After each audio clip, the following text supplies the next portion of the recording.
हो गया। चलो, जय हिंद। और यूपी स्पेशल में हम लोग जो है अब आगे बढ़ते हैं।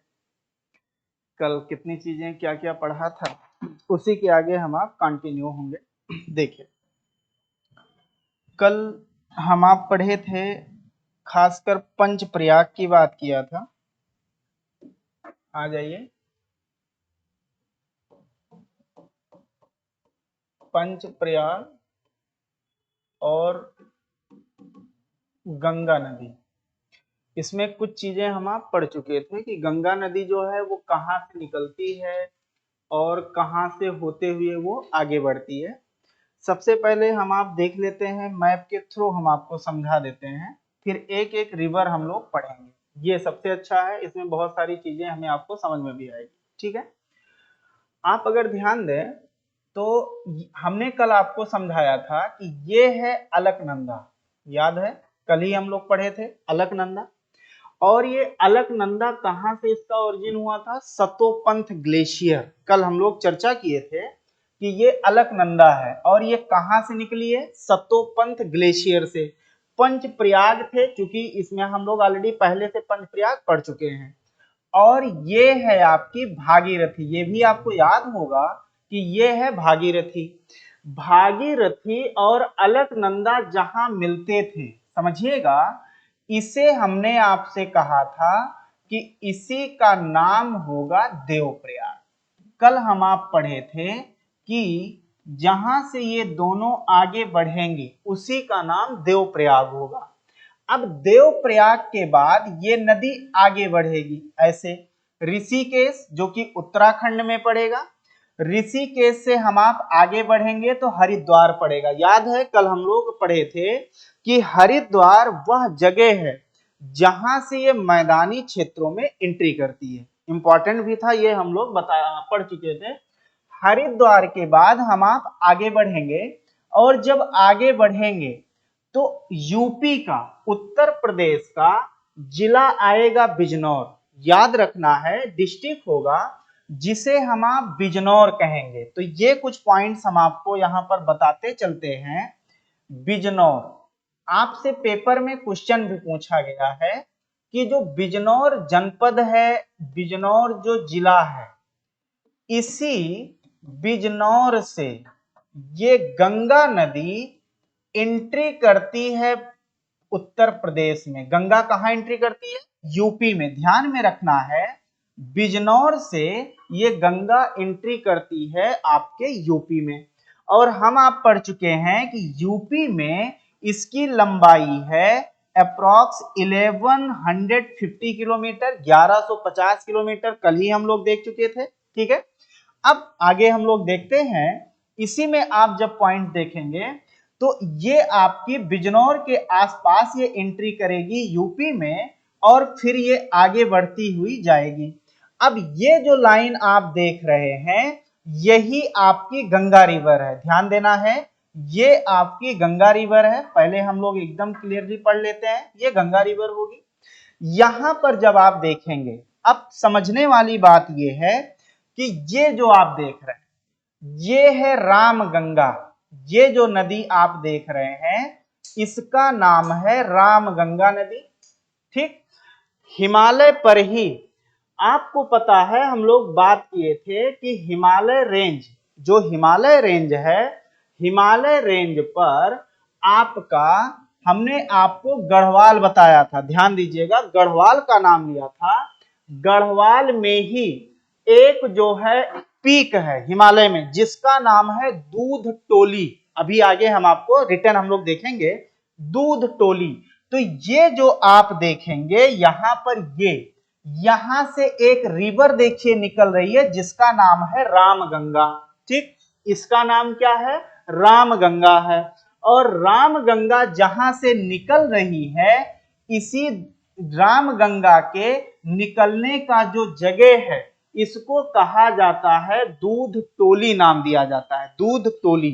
यहीं से निकलती है रामगंगा, और आप देखोगे ये आ करके यहां पर मिल रही है। यहां पर मतलब कि ये गंगा हो गई और यहां पर मिल रही है। तो जहां पर ये मिल रही है, इसी के मिलने के जगह, मतलब जहां पर ये आपकी मिल रही है, मतलब कि जो कॉन्फ्ल्यूड हो रहा है, मिलन स्थल, ये आपका हो जाएगा जिसे हम आप कहेंगे कन्नौज। ये गंगा से राम गंगा आकर मिलती है कहां पर? कन्नौज में। एक पॉइंट ये ध्यान में रखना है, ये कहां मिल रही है? कन्नौज में मिल रही है। अब राम गंगा हम लोग अभी जस्ट पढ़ेंगे। उसके बाद आप देखेंगे, जब हम आप आगे बढ़ेंगे इधर की तरफ, जब आप आगे बढ़ेंगे तो यहां पर आप देखिए एक नदी ये निकली हुई है, गोमती। यहां पर ध्यान देना है, ये जो नदी आप देख रहे हैं, ये नदी है आपकी गोमती नदी, ये। और ये जो गोमती नदी है, ये गोमती नदी आपकी जो है निकलती है पीलीभीत से। ये जगह आपका कहां पर है? तो ये है पीलीभीत। पीलीभीत उत्तर प्रदेश में है। पीलीभीत में एक झील है, उस झील का नाम है फुलहर, फुलहर झील। उसी फुलहर झील से ये रिवर आपकी निकली और आकर के गोमती यहां पर मिल रही है, ये। और ये जो गोमती यहां पर मिल रही है, इस जगह का नाम है जिसे कहा जाता है अपने यहां का गाजीपुर। एक जिले का नाम सुने होंगे गाजीपुर, जो पूर्वांचल में पड़ता है। मऊ, गाजीपुर, आजमगढ़, देवरिया, ये पूर्वांचल में पड़ता है। तो गोमती नदी जा करके गाजीपुर में किससे मिल जाएगी? तो ये मिल जाएगी गंगा से। मतलब ये है आपका गाजीपुर। देखिए, ये बनारस है, वाराणसी है, और वाराणसी के बगल में आपका गाजीपुर पड़ता है। नाम सुने होंगे गाजीपुर।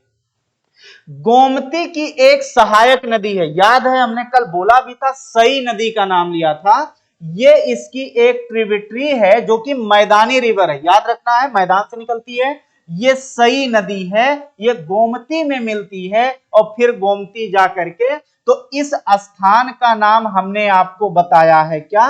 ये स्थान है गाजीपुर। ध्यान में रखना है, गोमती जहां मिलती है उस स्थान का नाम है क्या? उस स्थान का नाम है गाजीपुर। याद रखना है, गाजीपुर। उसके बाद आप देखिए, अब यहां पर देखिए, ये आपका घाघरा नदी है। ये देखिए, ये आपकी घाघरा नदी है। घाघरा नदी जहां से निकलती है, ध्यान देना है, ये आपकी घाघरा नदी ऐसे ये है। घाघरा नदी निकलती है मापचुंगा ग्लेशियर से। एक ग्लेशियर है, उसका नाम है मापचुंगा। मापचुंगा ग्लेशियर पड़ता है आपके तिब्बत में। याद रखिए, आप देखिए, ये हमारा उत्तराखंड का रीजन है और ये इसका ओरिजिन पॉइंट यहां तिब्बत में है, चाइना में है। मापचुंगा यहां से ये निकलेगी और इधर से शारदा नदी आएगी। नाम सुना होगा शारदा नदी का। ये दोनों मिलती हैं। एक पॉइंट ध्यान में रखना है कि जो घाघरा नदी है, इसे नेपाल में करनाली कहा जाता है। ध्यान में रखना है, इसे नेपाल में करनाली नाम से जाना जाता है। अब ये घाघरा आगे बढ़ेगी और घाघरा बहती हुई आगे बढ़ेगी, इधर से आपको राप्ती नदी मिलेगी, वो भी आपका तिब्बत वाले रीजन से निकलती है। और घाघरा अंत में जा करके आपका जो है पटना से कुछ दूर पहले ये कहां मिल जाती है? ये मिल जाती है आपकी गंगा में। आई बात समझ में? उसके बाद आप ध्यान दीजिए, ये रिवर देखिए गंडक है। अभी डिटेल में हम आप पढ़ेंगे गंडक भी कहां आके मिल रही है। तो गंडक भी आपकी गंगा नदी में मिल रही है, ये भी इसकी ट्रिब्यूटरी है। अभी हम आप बात कर रहे हैं लेफ्ट वाली कौन कौन सी नदियां हैं, लेफ्ट बैंक से। उसके बाद आप देखेंगे तो ये आपका जो है एक नदी है जिसका नाम है, ये यहां पर आप देखेंगे तो ये बागमती रिवर है, बहुत इंपॉर्टेंट रिवर है, बागमती रिवर है। उसके बाद आगे हम लोग बढ़ते हैं, बागमती कोसी में जाकर मिल जाती है और कोसी फिर जाकर बिहार में भागलपुर के पास ये कोसी मिलती है गंगा से। बात समझ में? ये रिवर आपकी, आपको याद होगा कल हम लोग लेक्चर में पढ़े थे महानंदा, ये रिवर महानंदा है। महानंदा लेफ्ट बैंक से आने वाली सबसे अंतिम नदी है पूरब में, मतलब सबसे लास्ट में जो रिवर आके मिलती है वो महानंदा रिवर है। बात समझ पाए? राइट बैंक की रिवर देखिए।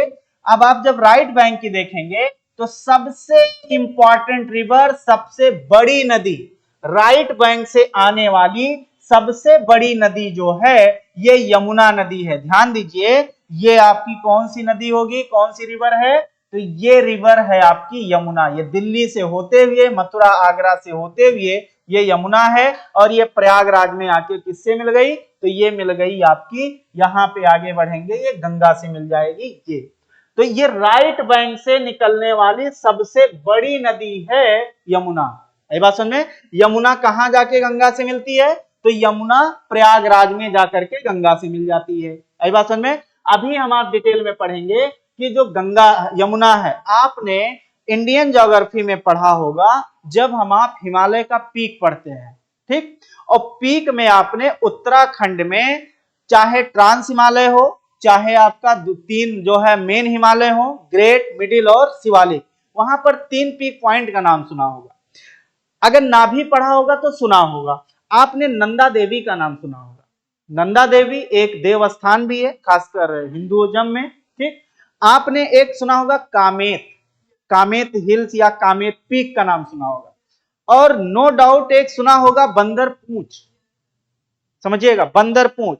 तो कामेत है, बंदर पूंछ है, नंदा देवी है, ठीक है? ये पीक पॉइंट्स हैं जो उत्तराखंड में है। तो वहीं पर ये, चूंकि हम आप उत्तराखंड में देख रहे हैं, यहां पर जो बंदर पूंछ पीक पॉइंट है उसी के बगल में एक ग्लेशियर है, नाम है गंगोत्री। बंदर पूंछ की हाइट जो, उसी के मतलब बगल में बंदर पूंछ जो कि पीक पॉइंट है, इसी आपके बंदर पूंछ के बगल में यमुनोत्री ग्लेशियर से यमुना का ओरिजिन होता है। तो यमुना का ओरिजिनेशन वो कहां से होता है? बंदर पूंछ पीक के नियर जो यमुनोत्री ग्लेशियर है वहां से ये निकलती है। ये गंगा की सबसे बड़ी ट्रिब्यूटरी है। एक पॉइंट ये जस्ट अभी आगे हम लोग पढ़ेंगे। और ये बहती हुई आकर के कहां पर मिलती है? तो ये मिलती है इलाहाबाद प्रयागराज में। ये बात समझ में? उसके बाद यमुना की आप देखोगे बहुत सारी जो है ट्रिब्यूटरीज हैं यमुना की। यमुना की एक ट्रिब्यूटरी आप देखिए तो ये है रिहंद। यहां देखिए आपको रिंद दिखेगा, बट इसका नाम है रिहंद रिवर, रिहंद, ठीक है? यहां पर एक मिनट ध्यान दीजिएगा, ये जो रिंद, हाँ रिंद एक अलग रिवर है, रिहंद आपकी जो है वो सोन की जो है ट्रिब्यूटरी है, माफी चाहते हैं। यहां पर आपको हिंडन दिखेगी, रिहंद नहीं, ध्यान में रखिएगा, हिंडन। अब हिंडन वो जो आपको यहाँ रिंद नाम से दिख रहा है, उसी रिवर का नाम जो है वो आपका हिंडन रिवर है, हिंडन, ठीक? हिंडन नदी गाजियाबाद से होकर बहती है और जा करके यमुना में क्या होती है? मिल जाती है।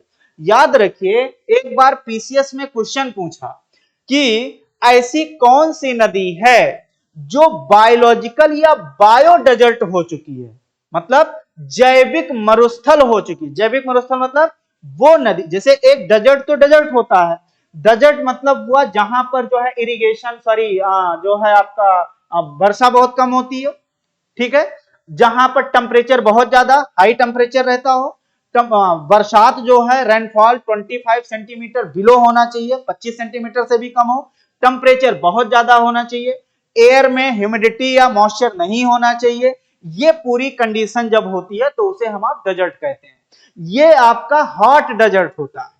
और एक होता है कोल्ड डेजर्ट। कोल्ड में इतना ठंडी हो, इतना कम टेम्परेचर रहे जहां पर किसी तरीके के जीव की उत्पत्ति होने में समस्या हो, मतलब वहां फेवरेबल कंडीशन ना हो, ना तो पेड़ पौधा हो, ना तो फौना की कंडीशन हो, मतलब जीव जंतु, और ना फ्लोरा हो, तो उसे हम आप मरुस्थल कहते हैं। यमुना नदी आपने देखा होगा कि बहुत ज्यादा पोल्यूटेड है। अभी आपने सुना होगा दिल्ली इलेक्शन में इसको लेकर बहुत ही ज्यादा इशू उठा हुआ था दिल्ली में, कि दिल्ली को जो है क्या कर दिया गया है, जो है यमुना को क्या कर दिया गया? पोल्यूटेड कर दिया गया। क्योंकि यमुना निकलती है कहां से? उत्तराखंड से। उत्तराखंड के बाद हरियाणा में आती है, हरियाणा से होते हुए फिर दिल्ली, फिर यूपी में आती है। तो ये इतना पॉल्यूटेड हो गई है, इसके कारण इसे बायोडेजर्ट कहा जाता है, मतलब कि जैविक मरुस्थल कहा जाता है। मतलब ये वैसा मरुस्थल तो नहीं है जो होता है, लेकिन इतना पॉल्यूटेड हो गई है कि इसमें पाए जाने वाले जो जीव हैं उन जीवों पर उसका निगेटिव इंपैक्ट देखने को मिलता है। तो ध्यान में रखना है, इसे बायोडेजर्ट जो है बोला जाता है ड्यू टू हाईली पोल्यूटेड। ये बहुत ज्यादा क्या है, पोल्यूटेड है, बहुत ज्यादा जो है ये क्या है आपकी जो है वो प्रदूषित नदी हो गई है। ये जो आपकी अभी हमने नाम लिया है कि यहां पर जो हिंडन रिवर है, हिंडन नदी बहुत सारे वेस्टेज लेकर आती है, खासकर इंडस्ट्रियलाइज्ड वेस्टेज, और ला करके गंगा में क्या सॉरी यमुना में क्या करती है, मिला देती है, जिससे यमुना का और ज्यादा प्रदूषण बढ़ जाता है। हिंडन, चूंकि हिंडन जैसे गाजियाबाद जैसे शहर से होकर बहती है, अब एक इंडस्ट्रियल जो है सिटी है, वहां से इतना वेस्टेज लेकर चलती है जिससे आपका यमुना रिवर जो है वो बहुत ज्यादा पोल्यूटेड हो जाती है।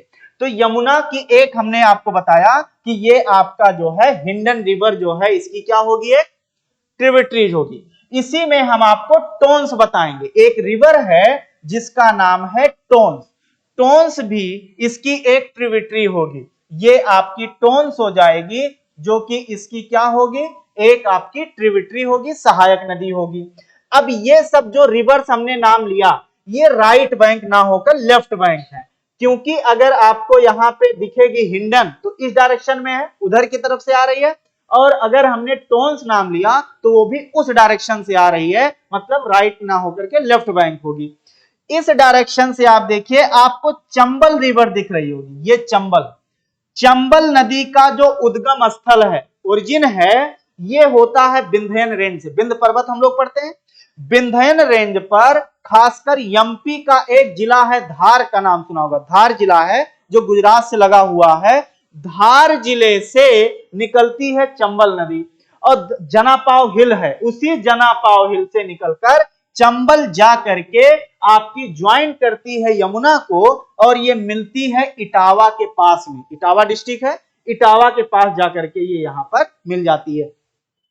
चंबल की बहुत सारी ट्रिब्यूटरी हैं। आप देखिए अरावली से निकलने वाली बनास रिवर है, बनास इंपॉर्टेंट है, बनास चंबल की एक क्या है, ट्रिब्यूटरी है। इधर आप देखिए काली सिंध इसकी एक ट्रिब्यूटरी है, काली सिंध है, ये इसकी एक ट्रिब्यूटरी है जिसका नाम है पार्वती है। और एक यहां पर नहीं मेंशन है, एक रिवर का नाम आपने सुना होगा जिसे छिप्रा रिवर कहते हैं, रिवर छिप्रा नाम सुना, शिप्रा नदी का नहीं सुना है ना, छिप्रा ऐसे लिखते हैं, ये छिप्रा नदी, ये एमपी में आपका जो है उज्जैन है ना, उज्जैन महाकाल मतलब देवस्थान, उज्जैन शहर इसी नदी के तट पर है।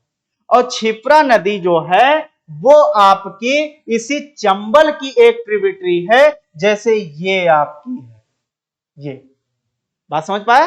तो ये तो हो गई चंबल नदी, और इसकी ट्रिब्यूटरी एक तो बनास है जो कि राइट बैंक है, और लेफ्ट बैंक से आपकी काली सिंध है, ये काली सिंध है, ये पार्वती है, और ये अभी हमने ये जो रिवर बताया वो आपकी क्षिप्रा नदी है। उज्जैन सिटी इसी क्षिप्रा नदी के ही तट पर कोस्ट पर लोकेटेड है।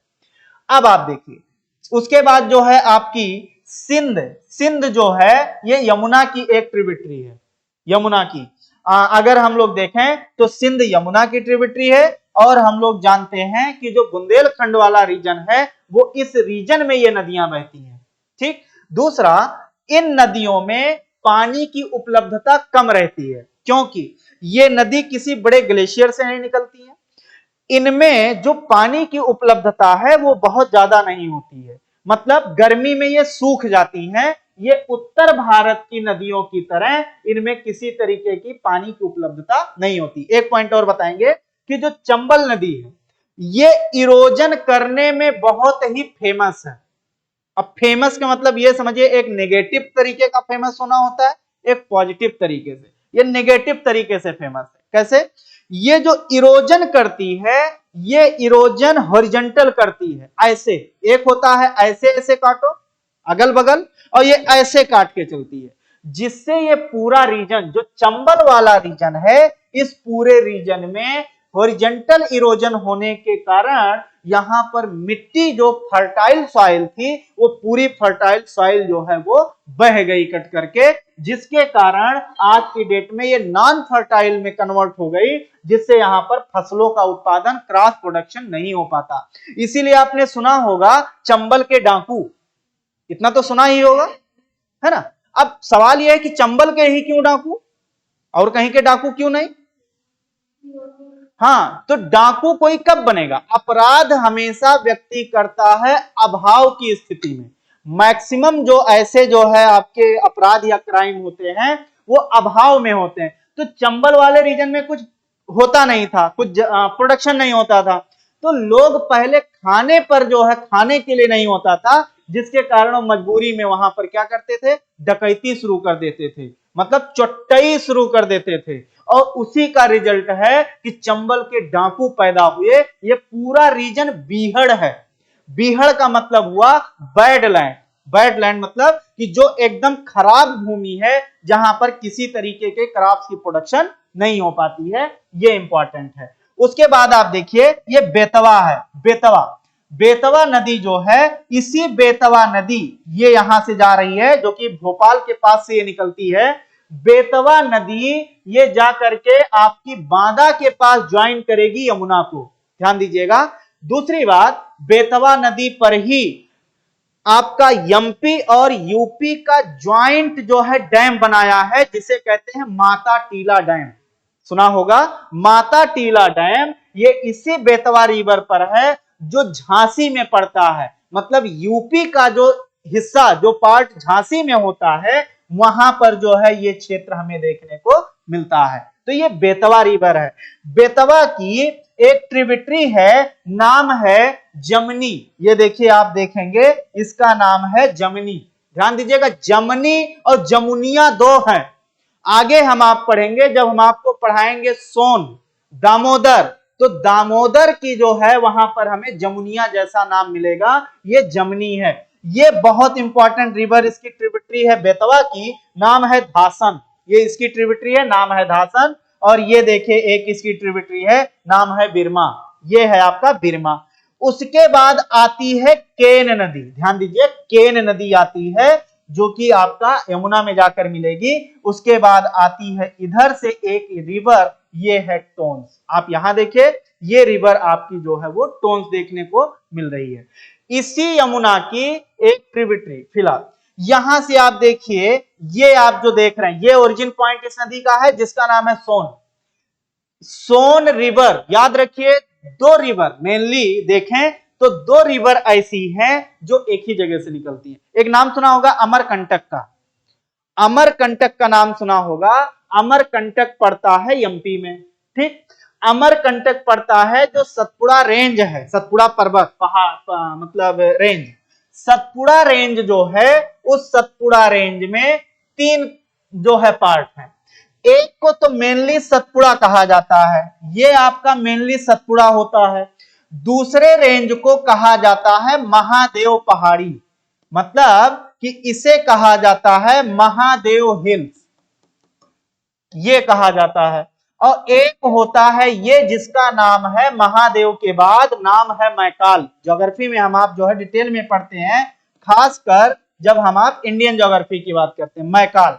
तो ध्यान दीजिएगा, ये जो महादेव है, महादेव वाले खंड पर सतपुड़ा की हाईएस्ट पीक लोकेटेड है, जिसका नाम है धूपगढ़।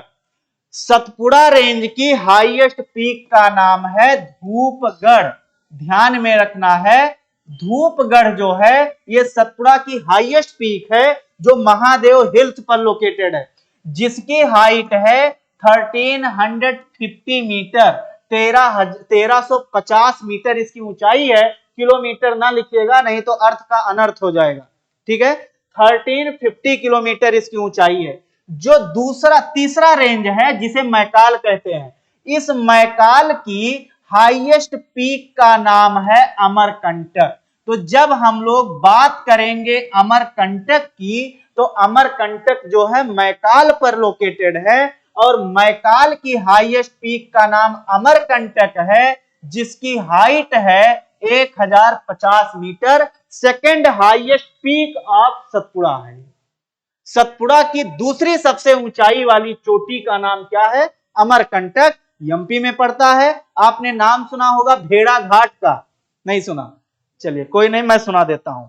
भेड़ा घाट बड़ी अच्छी जगह है, कभी मौका मिले तो जरूर जाइएगा। धुआंधार का नाम सुना है? धुआंधार वाटरफॉल, उसी धुआंधार वाटरफॉल से 34 किलोमीटर की दूरी पर भेड़ा घाट है। भेड़ा घाट भी एक ऐसा जगह है जो मनोरम दृश्य वाला है, वहां भी वाटरफॉल दिखेगा, वहां भी आपको नेचुरल जो है वो काफी अट्रैक्टिव चीजें देखने को मिलेंगी। तो अमरकंटक से थोड़ी दूरी पर है, तो ये ध्यान में रखना है। अभी नाम क्या आया है? अमरकंटक। अमरकंटक से मुख्यतः दो नदियां निकलती हैं, हमेशा याद रखना है। और हमने बताया अमरकंटक कौन से स्टेट में पड़ेगा? तो अमरकंटक है एमपी में, यह भी ध्यान में रखना है। यहां से दो रिवर निकलती हैं, एक तो गंगा की जो ट्रिब्यूटरी है जिसका नाम है सोन, सोन रिवर इसी अमरकंटक से निकलती है। आप देखोगे तो यहां ध्यान दो, ये सोन यहां बना है, यही है अमरकंटक, ध्यान दीजिएगा। यही आपका जो है, ये आपका ये जो पोजीशन है, इसी का नाम है अमरकंटक। यहीं से निकल रही है, ये देखिए आपकी सोन रिवर आपकी बहती हुई ये जा रही है, और ये पटना के पास जा करके ज्वाइन करेगी गंगा को। ध्यान में रखना है, अमरकंटक से कौन निकल रही है? सोन रिवर निकल रही है, और ये सोन रिवर जा करके पटना के पास ये ज्वाइन कर लेगी गंगा को। आगे हम डिटेल में भी पढ़ाएंगे। इसकी लेंथ है 784 किलोमीटर, 784 किलोमीटर ये फ्लो होती है, बहती है। और बहते हुए याद रखिए एमपी से भी बहती हुई जा रही है, उसके बाद ये जो है आपका कुछ यूपी में भी एंट्री करेगी, उसके बाद होते हुए कहां पहुंच जाएगी? तो ये आपका जो है पटना के पास ज्वाइन कर लेगी, किसको? तो गंगा को। आई बात समझ में? कोई कंफ्यूजन? दूसरा पॉइंट, दूसरी रिवर यहीं बोल देते हैं। दूसरी रिवर यहीं से निकलने वाली है जिसका नाम है नर्मदा। नर्मदा भी अमरकंटक से ही निकलती है, नर्मदा को भी ध्यान में रखना है, अमरकंटक से निकलती है, और 1312 किलोमीटर बहती है, और बह करके अरबियन सी में जाकर गिरती। याद रखिए ये ज्वाइन करेगी गंगा को, और अमरकंटक से जो नर्मदा रिवर है वो आपकी रिफ्ट वैली से होकर के ज्वाइन करेगी गल्फ ऑफ खंभात के पास, गुजरात वाले कोस्ट से वो जाकर के कहा उसका जो है ड्रेन हो जाएगा? तो अरबियन सी में हो जाएगा। आई बात समझ में? तो ये इसकी एक ट्रिब्यूटरी है जिसका क्या नाम है? सोन नाम है। ये पटना के पास इसको ज्वाइन करेगी। नेक्स्ट पॉइंट, अब देखिए सोन की, अभी याद है, अभी हमने रिहंद बोल दिया था, और फिर हम लोग करेक्शन मैंने जस्ट किया था कि रिहंद जो है सोन की जो है एक ट्रिब्यूटरी है। तो आप बहुत इंपॉर्टेंट, अपने यहाँ सोनभद्रा में, क्योंकि सोनभद्रा दक्षिणी जिला है हमारे यहाँ का, सदर्न डिस्ट्रिक्ट है, सोनभद्रा में रिहंद प्रोजेक्ट भी है। हाइड्रो पावर प्रोजेक्ट, यूपी का हाइड्रो पावर प्रोजेक्ट रिहंद जिसका नाम है, वो इसी रिहंद नदी पर है, रिहंद रिवर पर है, जो कि सोनभद्र में लोकेटेड है। ध्यान में रखना है ये कौन से जिले में है? तो रिहंद रिवर पर है। रिहंद वाटर जो हाइड्रो पावर प्रोजेक्ट या प्लांट वो आपका सोनभद्र जिले में है। आप देखिए इसकी एक जो है ट्रिब्यूटरी यहां दिख रही है, इसका नाम है कोयल, इसका नाम है कोयल, ये कोयल रिवर है, ये भी सोन की ही एक क्या है? ट्रिब्यूटरी है। तो ये आपकी एक रिवर है जिसका नाम कोयल है। ये बात समझ में? आप देखो यहां पर आप देखेंगे ये है आपकी, ये दामोदर है। दामोदर का ओरिजिन होता है झारखंड में। ज्योग्राफी में, इंडियन ज्योग्राफी में हम आप पढ़ते हैं या पढ़े हैं, जो है प्लेट्यू पढ़े हुए हैं।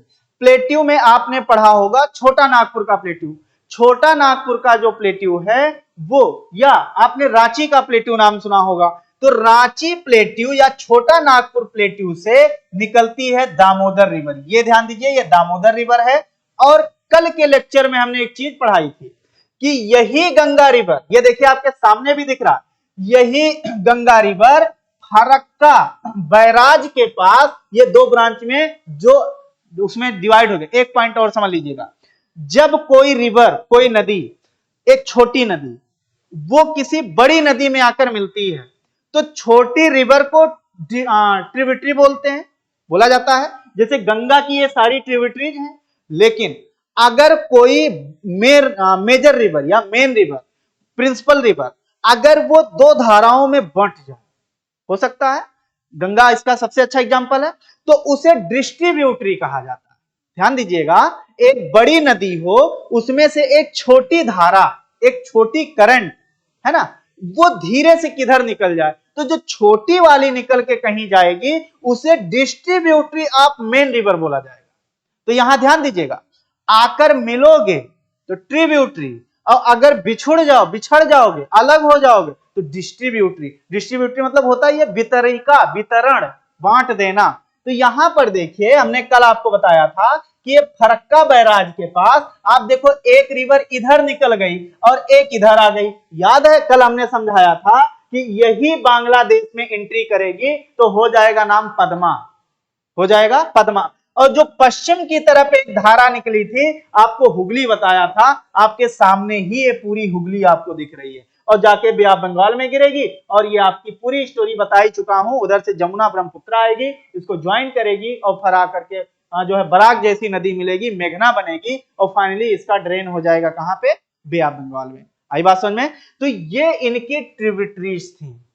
आई बात समझ में? यहां पर ये जितने ट्रिब्यूटरीज हैं, इन्हें हमें और आपको एक एक पॉइंट्स में जो है वो पढ़ लेना है। आई बात समझ में?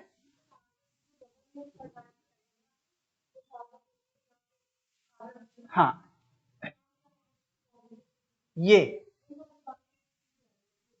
ये करनाली याद रखिएगा, ये जो है करनाली है, नेपाल में घाघरा नोन एज करनाली, ऐसे लिखेंगे और ऐसे लिखेंगे।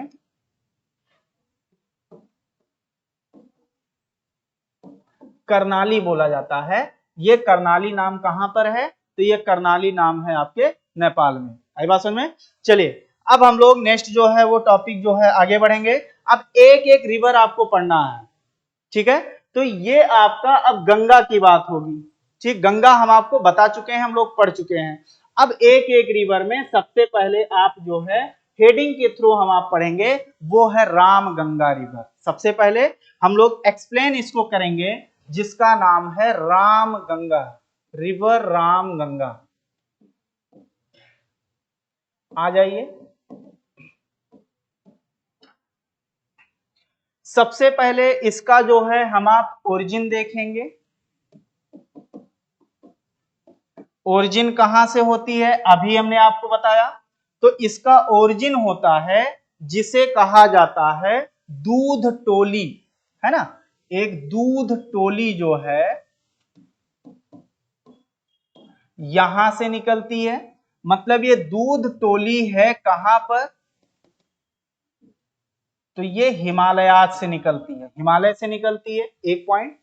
नेक्स्ट पॉइंट ये है कि इसकी जो लेंथ है, ध्यान में रखिएगा, इसकी जो लेंथ है वो 596 किलोमीटर है, 596 किलोमीटर इसकी लंबाई है। उसके बाद इंपॉर्टेंट पॉइंट ये है कि ये रिवर, आपने नाम सुना होगा, जिसे कहा जाता है जिम कार्बेट नेशनल पार्क का नाम सुना होगा, इंपॉर्टेंट है। तो ये इसका ओरिजिन हुआ है, चूंकि ये अगर हम आप देखें तो ये है आपका उत्तराखंड में। ध्यान दीजिएगा, इसका जो ओरिजिन सोर्स है वो कहां पर है, उत्तराखंड में है। ये उत्तराखंड से बहती हुई आगे बढ़ेगी, ठीक। और जब ये आगे बढ़ेगी तो ये नियर जिम कार्बेट से होकर ये फ्लो होती है। जिम कार्बेट जो नेशनल पार्क था, है तो अब भी, लेकिन अब इसका नाम हो गया है Ram Ganga national park, point be noted. इसका जो अर्लियर नाम था, पुराना नाम था, वो जिम कार्बेट नेशनल पार्क था। इसका जो न्यू नेम है, मतलब इसका जो नया नाम रख दिया गया, अब उसका नाम रख दिया गया है राम गंगा नेशनल पार्क। ध्यान दीजिएगा, राम गंगा नेशनल पार्क, ये हमारे लिए इंपॉर्टेंट पॉइंट्स है, लिखिएगा फटाफट।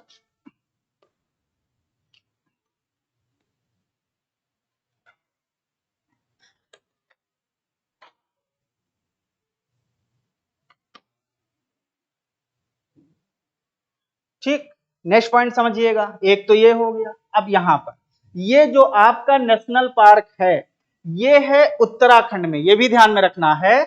जिम कॉर्बेट कौन से स्टेट में है? तो उत्तराखंड में है। इंपॉर्टेंट पॉइंट है, उत्तराखंड में है। उत्तराखंड की चलिए अब नाम आया है तो थोड़ी सी बात हम लोग जल्दी से करेंगे। उत्तराखंड में हम आप जानते हैं कि वो एक स्टेट है, मतलब फुल स्टेट का स्टेटस है। वहां के सीएम जो है वो पुष्कर सिंह धामी जी हैं। वहां के सीएम कौन है? पुष्कर सिंह धामी। वहां की जो लेजिस्लेटिव असेंबली है, विधानसभा, उस लेजिस्लेटिव असेंबली में नंबर ऑफ सीट्स कितनी है वहां पे उत्तराखंड में? तो याद रखना है 70।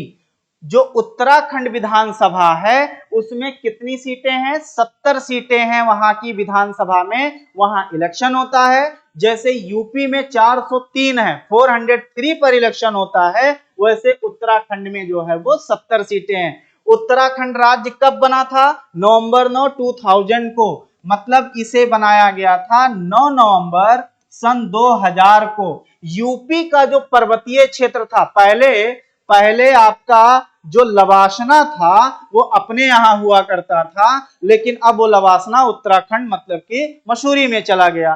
तो ये 9 नवंबर 2000 को यूपी का जो पहाड़ी एरिया था, उसी पहाड़ी एरिया को काट करके, ये आप देख रहे हैं ना, ये पहाड़ी एरिया, इसी को काट करके ये बनाया गया था। बात समझे? तो यहां पर ये हमें और आपको ध्यान रखना होगा। दूसरा, यहां की जो लोकसभा सीटें हैं, याद रखना लोकसभा में कितनी सीटें हैं? तो यहां पर लोकसभा में 5 सीटें हैं, 5 सीट्स हैं। ध्यान में रखना है उत्तराखंड की लोकसभा, जैसे हमारी यूपी में कितनी सीटें हमें दी गई हैं, तो यूपी में लोकसभा में कितनी सीटें? 80 हैं, 80 सीट्स हैं। वहां पे 5 सीट्स हैं। और वहां की जो राज्यसभा है, वहां की राज्यसभा सीटों की संख्या 3 है। तो ये अब उत्तराखंड आया, इसलिए इतनी चर्चा हम लोग कर लिए। उसके बाद आप देखिए, इस जिम कॉर्बेट का हमने कहा कि इसका नया नाम क्या कर दिया गया है? तो ये नया नाम कर दिया गया है रामगंगा नेशनल पार्क। एक पॉइंट और, ये भारत का सबसे पुराना राष्ट्रीय उद्यान है। भारत का सबसे पुराना ओल्ड नेशनल पार्क, भारत का ये पहला नेशनल पार्क था जिसे हमने as a national park consider किया था। और हमने नहीं किया था, ब्रिटिशर्स ने किया था, क्योंकि उस समय ब्रिटिशर्स का शासन था। इसे हमने नेशनल पार्क के रूप में घोषित किया था 1936 में। 1936 में इसे हमने नेशनल पार्क बना दिया था। आई बात समझ में? तो रामगंगा नेशनल पार्क जो है, ये रामगंगा नेशनल पार्क किस रिवर के नियर जो है वो लोकेटेड है? तो रामगंगा रिवर के। एक पॉइंट हम लोग ये देखेंगे, अभी हमने आपको ये चीज बताया भी था कि यहां पे ये है रामगंगा नदी। रामगंगा नदी जब हमारे यूपी में एंट्री करती है, रामगंगा नदी जब यूपी में एंट्री करती है तो ये इंटर होती है थ्रू बिजनौर। अभी हमने बताया था Ramganga river entered in UP through, किसके थ्रू इंटर करेगी? तो बिजनौर के थ्रू जो है ये इंटर करती है। Point be noted. बिजनौर में एक जगह है कालागढ़, उसी कालागढ़ से होकर ये हमारे यहां जो है यूपी में ये आपकी एंट्री करती है। आई बात समझ में? नेक्स्ट पॉइंट ध्यान में रखना है कि आप देखेंगे ये रामगंगा रिवर, ये रामगंगा रिवर कई जो है आपकी जिलों से होकर ये बहेगी। अब जैसे अगर हम लोग डिस्ट्रिक्ट की बात करें तो अभी हमने कहा बिजनौर से होकर जाएगी, ठीक? बिजनौर तो एक डिस्ट्रिक्ट तो हो जाए, ये जो है कहां से होकर फ्लो होती है? बिजनौर से होकर। बिजनौर के बाद आप देखोगे तो आपने नाम सुना है मुरादाबाद का, ये मुरादाबाद से होकर के जो है ये क्या होती है? ये जो है बहती है। आपने रामपुर का नाम सुना होगा, रामपुर से होकर ये जाती है, ठीक है? आपने जो है लखीमपुर सुना ही है, यहां से होकर जाती है। अब ये कुछ जिले हैं जहां से होकर ये नदी बहती है और अंत में ये जा करके ज्वाइन करती है गंगा को। कहां? गंगा को ये कहां ज्वाइन करती है? अभी हम लोग एटलस में वही कर रहे थे, कन्नौज। याद रखिए, नियर कन्नौज ये जा करके ज्वाइन कर लेती है किसको? गंगा को। तो याद रखना है कि ये गंगा को ज्वाइन करती है कहां पर? कन्नौज में। अब एक इंपॉर्टेंट पॉइंट कन्नौज हमारे लिए इंपॉर्टेंट रखता है। कन्नौज को, चूंकि यूपी का पेपर 6 आप पढ़ ही रहे हैं, तो उससे रिलेटेड चीजें बात कर लेते हैं। इसे क्या कहा जाता है? हाँ, परफ्यूम इंडस्ट्री यहां पर बहुत ज्यादा डेवलप है, इत्र नगरी कहा जाता है, परफ्यूम सिटी जिसे बोला जाए, है ना, इत्र नगरी। तो आपकी जो आपका जो कन्नौज है, इसे इत्र नगरी के नाम से जो है वो जाना जाता है, परफ्यूम सिटी के नाम से जो है वो जाना जाता है। तो ये थी आपकी जो है कौन सी नदी, तो ये थी आपकी राम गंगा रिवर। आई बात समझ में, राम गंगा नदी थी। आई बात समझ। एक बात ये आपकी इंपॉर्टेंट है पेपर में, क्रोनोलॉजी, ये फर्स्ट रिवर है जो लेफ्ट बैंक से आकर के गंगा को ज्वाइन करती है, या आप ये कह सकते हैं कि ये आपकी वेस्टर्न रिवर है, पश्चिमी, सबसे पश्चिमी नदी है जो गंगा में आकर के मिलती है। आप यहां पर देखोगे, आप बताओ इस जो है जो आपकी राम गंगा है, राम गंगा से पहले आपको कोई भी नदी नहीं देखने को मिलेगी जो सबसे पश्चिम हो। आप देखिए ये है आपकी राम गंगा। अब राम गंगा से पहले तो यहां बीच में कोई रिवर नहीं दिख रही है ना, तो उत्तर सॉरी गंगा की बाई तरफ से, मतलब कि बाई तरफ से मिलने वाली सबसे पश्चिमी नदी का नाम कौन सा है, रामगंगा। पेपर में क्वेश्चन आया हुआ है कि इन नदी हमें दिया हुआ, रिवर दिया है और पूछा है कि वेस्ट टू ईस्ट इनका सीक्वेंस क्या होगा। तो दो चीजें ध्यान में रखना है, पेपर में कहीं कहीं लोग कंफ्यूज होते हैं कि ऐसा तो नहीं इसका मीटिंग पॉइंट पूछ रहा है, मतलब कि जहां पर इनका कॉन्फ्लुएंस हो रहा है, जहां ये मिल रही हैं उसका, चूंकि जो ये ध्यान में रखना है कि अगर रिवर पश्चिम से पूरब पूछा जाएगा तो इनका सीधा लोकेशन होगा। अरे कोई भी रिवर ऐसी तो हमें नहीं लगता है ऐसी होगी, ऐसी तो कोई रिवर नहीं होगी जो ऐसे हो, एक रिवर ऐसे बह रही थी, फ्लो हो रही थी, दूसरी आई कही हम ऐसे जाएंगे, ऐसा तो कोई रिवर नहीं होगी भाइयों। कोई ह्यूमन या कोई एनिमल जानवर तो है नहीं कि इसमें आएगा, इसमें डूबेगा फिर निकल जाएगा। अरे या तो एक वाली दूसरे को ज्वाइन कर लेगी या तो दूसरी वाली पहले को ज्वाइन कर लेगी। बात समझ रहे ना। तो यहां पर यह ध्यान में रखना है कि हमें जो क्वेश्चन पूछा जाएगा इसमें सबसे पश्चिमी जो आपकी नदी होगी वो आपके सामने दिख रही है, वो कौन सी होगी, राम गंगा नदी होगी। मोस्ट इंपॉर्टेंट, ये आपके अगर पेपर में पूछा जाता है तो ध्यान में रखिएगा। राम गंगा कहां से निकली, कितनी लेंथ है। हाँ एक चीज, पेपर में थोड़ा सा जब वो डाटा को, डाटा बेस्ड क्वेश्चन बनता है, आपने तो देखा ही होगा 24 वाला पेपर, जो थोड़ा सा उन्होंने डाटा को भी रखा और डाटा को कॉन्सेप्ट में कन्वर्ट कर दिया था।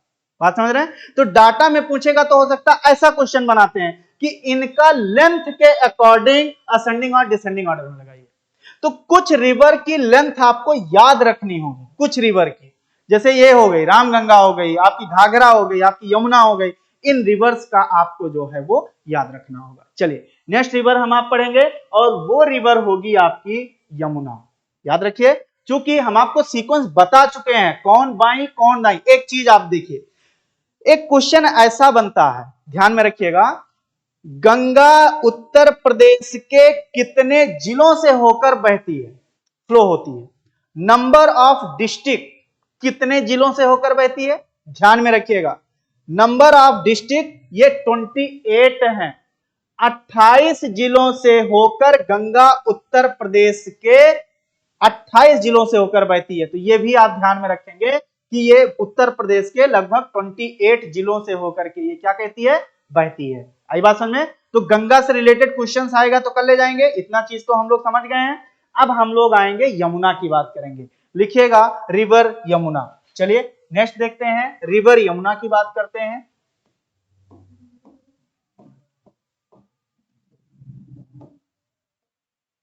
आ जाइए, सबसे पहले हम लोग इनका ओरिजिन पॉइंट देखेंगे। इनका जो है ओरिजिन पॉइंट क्या होगा समझ लीजिए।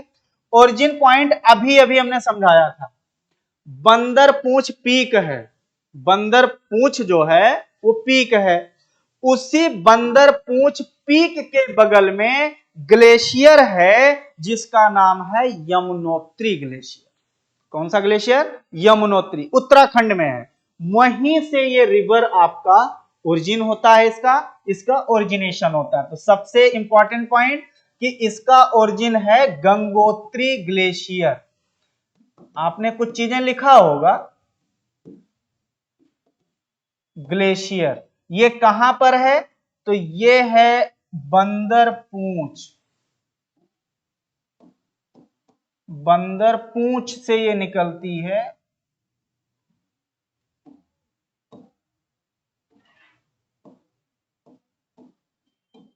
यहां से इनका ओरिजिन होता है। ध्यान दीजिएगा लेंथ। अच्छा एक पॉइंट, ये आपकी रिवर क्या राइट बैंक नहीं होगी? भाई दिमाग में रखना है कि ये रिवर आपकी राइट बैंक रिवर है। ठीक, मतलब ये गंगा को ज्वाइन करती है किस डायरेक्शन में? Right bank. सेकंड पॉइंट, ये गंगा की लॉन्गेस्ट एंड इंपॉर्टेंट रिवर है। ये पॉइंट हम लोग देखेंगे कि ये गंगा की लॉन्गेस्ट एंड इंपॉर्टेंट रिवर है। ये भी आपको ध्यान में रखना होगा। मतलब गंगा की सबसे बड़ी सहायक नदी कौन सी है? वो यमुना है। बात समझे? ये जो यमुना रिवर है, इसकी जो लेंथ है इंपॉर्टेंट है, इसकी लेंथ है 1376 किलोमीटर। 1376 किलोमीटर इसकी लंबाई है, लेंथ है। बताइए समझ में? नेक्स्ट पॉइंट आप देखोगे तो ये ज्वाइन करती है गंगा को, ज्वाइन करती है गंगा को। और कहां पर ज्वाइन करती है?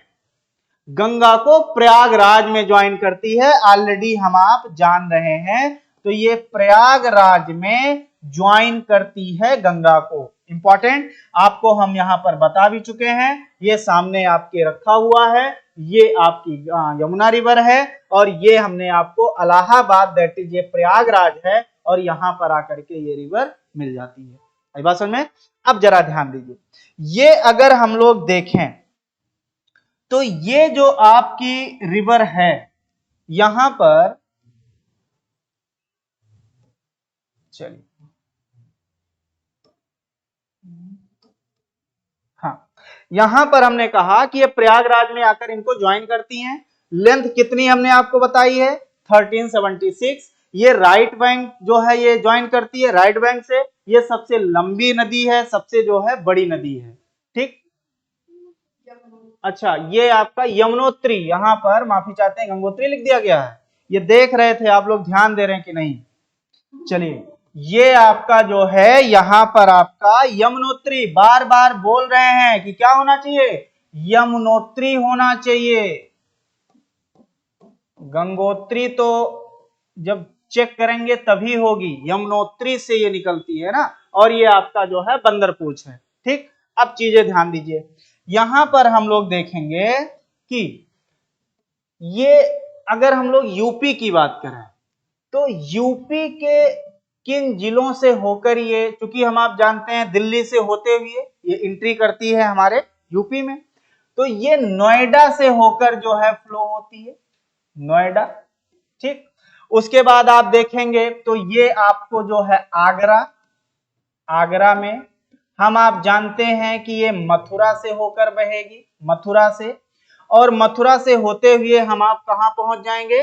तो हम आप पहुंच जाएंगे इटावा जैसी जगह पे। ध्यान दीजिएगा, हम आप पहुंच जाएंगे इटावा। ये इटावा से होते हुए ये बहती हुई जाएगी, और अंत में हम लोग कहां पहुंचेंगे? हम आप पहुंचेंगे प्रयागराज, और प्रयागराज में जाकर मिल जाएगी। आई बात समझ में? इसके जो ट्रिब्यूटरीज हैं, अभी हम लोगों ने ये समझा था कि अगर ये आपकी जो है गंगा है, ये आपकी यमुना है, तो इसकी ट्रिब्यूटरी आप फिर से जल्दी से समझेंगे। इसकी ट्रिब्यूटरी, एक मेजर ट्रिब्यूटरी ये है, ये आपका जिसका नाम है क्या? चंबल। ये कौन सी रिवर है? तो ध्यान में रखिएगा, चंबल। ये गंगा की, सॉरी यमुना की सबसे लंबी, सबसे लॉन्गेस्ट ट्रिब्यूटरी है, ये भी ध्यान में रखिएगा। ये चंबल रिवर जो है ये आपकी गंगा की, सॉरी यमुना की जो है ये लॉन्गेस्ट ट्रिब्यूटरी है। ये आपको ध्यान में रखना होगा। नेक्स्ट पॉइंट, चंबल के बाद आपको रिवर दिखेगी सिंध। ध्यान, अच्छा एक चीज और ध्यान में रखना है, इसके सीक्वेंस याद रखना है, क्योंकि पेपर में ये सीक्वेंस पूछा भी जा चुका है। वैसे नॉर्मली तो हम लोग जल्दी से पढ़ ही लेते हैं, चंबल, बेतवा, केन, सिंध आदि, लेकिन अब थोड़ा ध्यान में रखना है। चंबल सबसे पश्चिमी की तरफ है, उसके बाद आपकी सिंध है, सिंध है, सिंध के बाद आपकी बेतवा है, ये याद रखना है, बेतवा इसके बाद है, और सबसे जो है आपकी पूरब में वो आपकी कौन सी रिवर है, तो केन है। तो याद रखिएगा, पश्चिम से अगर पूरब की तरफ आप बढ़ेंगे तो सबसे पहले कौन सी नदी आनी चाहिए, चंबल आनी चाहिए, उसके बाद कौन आनी चाहिए, सिंध आनी चाहिए, उसके बाद बेतवा, और लास्ट में आनी चाहिए केन। तो ये पेपर में जो है पूछा भी गया है, खासकर प्रीलिम्स में, ये हमें ध्यान में रखना होगा। चंबल की मैंने कई जो है ट्रिब्यूटरी आपको बताई, जैसे हमने एक ट्रिब्यूटरी आपको चंबल की बताई है जिसको कहा गया है क्या, बनास। याद है, अभी अभी हमने बताया है कि ये इसकी ट्रिब्यूटरी एक है जिसका नाम है बनास। बनास जो है इसका ओरिजिन होता है आपका जो है अरावली हिल से, बनास। बनास के साथ हमने आपको, अब ध्यान देना, यहां पर सिंध है, सिंध है, एक है काली सिंध, ध्यान में रखिएगा, ये जो काली सिंध है ये आपकी चंबल की एक ट्रिब्यूटरी है, चंबल की। सिंध है यमुना की और काली सिंध है चंबल की, आई बात समझ में। और अभी एक हमने आपको बताया था जिसका नाम था पार्वती, अभी एक रिवर हमने आपको बताया है जिसका नाम था पार्वती, और यही पार्वती जो है ये आपकी चंबल में मिलेगी। और छिप्रा ऑलरेडी हम आपको बता चुके हैं, चौथी ट्रिब्यूटरी छिप्रा वो किसकी ट्रिब्यूटरी है, तो वो चंबल की। याद रखिएगा, यमुना की ट्रिब्यूटरी और चंबल की ट्रिब्यूटरी, इन दोनों में आप डिफरेंस समझ के रखिएगा। ये थी आपकी जो है यमुना रिवर। एक पॉइंट आप ध्यान से सुनिएगा, यमुना की ये आपकी एक ट्रिब्यूटरी, जैसे ये आपकी अगर आपकी ये यमुना रिवर हो तो यहां पर जो है, हाँ, ये आपकी, अभी हमने कहा कि ये आपकी यमुना रिवर हो, ये अभी बताया, यहां से ये चंबल और ये आपकी यमुना रिवर, ऐसे ये यमुना रिवर हो, तो ये जो यमुना रिवर है इसकी एक ट्रिब्यूटरी आपको हमने हिंडन बताया है, ध्यान में रखिए, हिंडन। हिंडन इस डायरेक्शन से आकर ऐसे मिलेगी, हिंडन। हिंडन जो है ये गाजियाबाद के पास आकर यमुना से मिलेगी, हिंडन, ठीक। उसके बाद हमने टोंस आपको बताया है, टोंस भी जो है वो इसकी एक ट्रिब्यूटरी है, ठीक है, टोंस।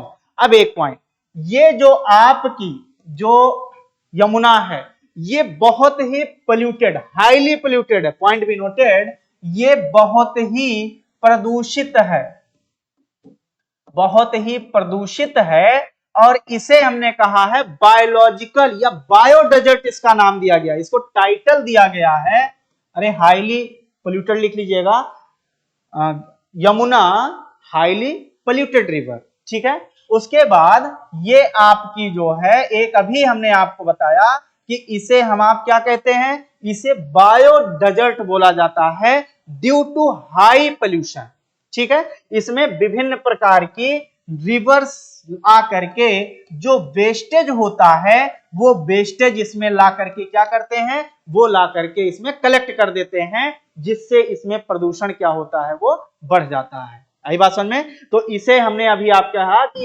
यमुना को बोला जाता है कैसी नदी, एक जैविक प्रदूषक या जैविक प्रदूषण वाली नदी जो है वो बोला जाता है। एग्जाम में पेपर में ऐसा क्वेश्चन जो है वो पूछा भी जा चुका है। और इसमें प्रदूषण के लिए जिम्मेदार जो रिवर है वो वही आपकी हिंडन है। हिंडन रिवर कई जो है इंडस्ट्रियल सिटीज से जो है गुजरती है, जिसके कारण ये ला करके बहुत सारा वेस्टेज वो ला करके इकट्ठा करती है, जिससे इसमें प्रदूषण जो है वो बढ़ जाता है। आई बात समझ में। इस पर जो है अगर हम आप देखें, हमने सिटी आपको बताया है कि कौन कौन से शहर बसे हुए हैं, या मतलब कौन कौन से जिले से होकर जा रहे हैं। इटावा हम लोग चर्चा कर चुके हैं, हम लोग जो है क्या कहते हैं आपका फतेहपुर हो गया, फतेहपुर से होते हुए आप जो है, उसके बाद आप देखेंगे जो है आपको दिखेगा क्या कहते हैं आगरा, मथुरा, है ना, ये सब जो है एरिया आपका जो नोएडा जो है, दिल्ली के बाद नोएडा से ये जो है आपकी पास आउट होती है। आई बात समझ में। तो गंगा की सबसे बड़ी नदी कौन सी है ट्रिब्यूटरी में, यमुना है, जिसकी लंबाई है 1376 किलोमीटर। यमुना जो है राइट बैंक रिवर है जो ज्वाइन करती है ये गंगा को, कहां पे, गंगा को जो है प्रयागराज में जाकर के ये ज्वाइन करती है। दूसरी बात कि यमुना की अगर हम आप बात करें तो जो ट्रिब्यूटरीज हैं, मेन ट्रिब्यूटरीज हैं, वो अगर आप देखेंगे तो जो राइट बैंक वाली ट्रिब्यूटरीज हैं, जिसमें आपकी चंबल आती है, जिसमें आपकी जो है सिंध आती है, जिसमें आपकी जो है बेतवा आती है, जिसमें आपकी केन जैसी रिवर आती है। बात समझे। हिंडन इसकी एक प्रमुख जो है लेफ्ट बैंक से आकर के ज्वाइन करने वाली रिवर है, जो इस नदी के पॉल्यूशन को लेकर के रिस्पॉन्सिबल है, जिम्मेदार है, क्योंकि वो कई इंडस्ट्रियल एरिया से पोल्यूटेड वेस्ट ला करके यहाँ पर क्या करती है, वो आपका डिपॉजिट करती है, जिससे पोल्यूशन क्या होता है, बढ़ता जाता है। एक बात और बताऊं, गवर्नमेंट ऑफ यूपी गवर्नमेंट ने ये जो है टारगेट रखा है कि अगले 30 साल में हम यमुना को क्या करेंगे, उसे हम आप साफ करेंगे, उसमें जो वेस्टेज है उसको जो है वो निकाला जाएगा। आई बात समझ में। तो आज हम लोगों ने जो चर्चा किया है वो आपका यमुना रिवर हम लोग पढ़े हैं, हम लोग रामगंगा की बात किए हैं, और हम लोग गंगा का जो पार्ट हमें थोड़ा समझना था वो भी हम लोग समझे हैं। अगली क्लास हम लोग फिर आगे कल करेंगे। इसी के साथ जो है आज यहीं पे क्लास जो है वो बाइंड अप करते हैं। ठीक है, सबको जय हिंद, थैंक यू।